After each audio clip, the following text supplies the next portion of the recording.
C'est parti pour la partie de votre logo.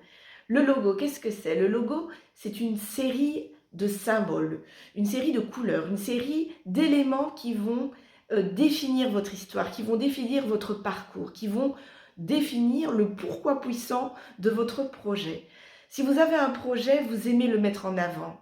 Après tout, c'est comme vendre un produit. Mais derrière cette vente, il y a surtout le pourquoi des choses. Pourquoi est-ce qu'on vend ce produit?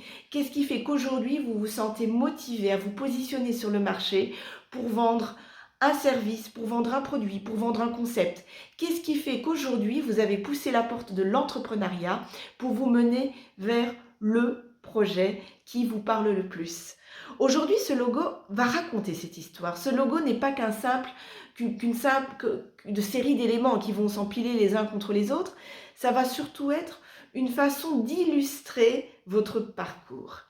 Le logo est rempli d'émotions. Le logo exprime une émotion en particulier, celui de ce qui fait qu'aujourd'hui, vous vous trouvez à votre juste place. C'est pourquoi les couleurs vont être choisies avec voilà, un certain intérêt, avec un certain style, parce que ces couleurs vont tout simplement refléter votre personnalité.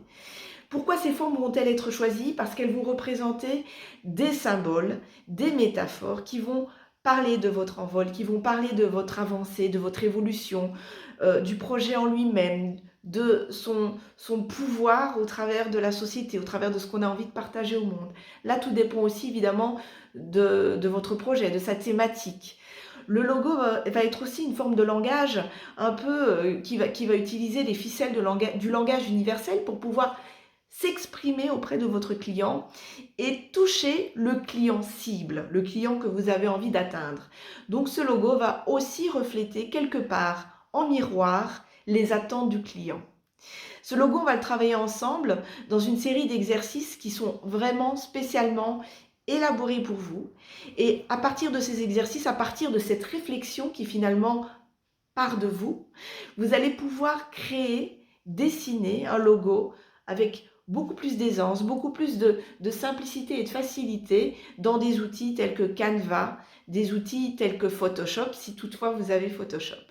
Cela va vous impliquer d'aller chercher dans des banques d'images, d'aller chercher dans des bases de données de symboles. Ça va surtout vous demander d'aller chercher au plus profond de vous-même, dans votre parcours de vie, dans votre expérience professionnelle et personnelle, pour justement aller chercher un symbole qui va surtout vous ressembler et parler de vous. On va aller chercher dans des choses qui vont forcément faire écho à votre parcours, vos motivateurs, vos passions, vos envies, vos choix de couleurs, votre orientation professionnelle, votre posture en tant que femme ou qu'homme. À vous de choisir un petit peu comment vous voulez illustrer justement votre parcours au travers de quelques éléments graphiques et symboliques. Voilà, nous allons démarrer une série d'exercices avec certains critères que nous retrouverons dans le monde du graphisme.